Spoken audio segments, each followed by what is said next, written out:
水星進入山羊座，意識創造實相，在新一年歸零再出發。踏入新一年，先由水星進入冬季的山羊座，開啟2026年首個星象。目前夜空上的太陽、金星及火星均在山羊山座位置，而水星進入這個實事求是的星座，正好提示我們結合意識與行動，在新一年去創造內在的實相。眾星上在人馬座時，我們內心充滿期盼，想要走到心中嚮往的理想。那段時期，你可能對於某些關係、某些事情想做就做，想要將不可能化為可能。人馬座的形象是半人半馬，象徵着心靈意識與原始慾望的結合，但有時馬匹在本能的推動下奔馳太快，將靈魂意識遠遠拋離。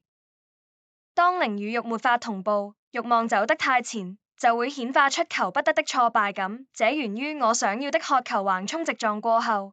為什麼需要？究竟是我所追求的嗎？的意識才遲遲到來，之後才驚覺自己走了冤枉路，或是投放太多在不對的人、不對的事上。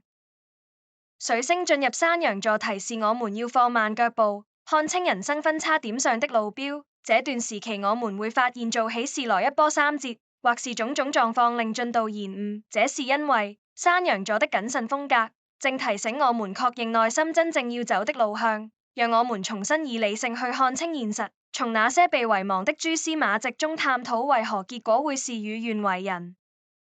之所以會經常感到挫敗或氣餒，是因為被一廂情願的想法所蒙蔽，才會錯過背後的實相，造成未能如願的結果。事實上，你的內心可能早有答案，只是被那急切的渴望淹沒了，或被外界的聲音紛亂了，才令你偏離了內在的軌道，跳出了應有的界線去。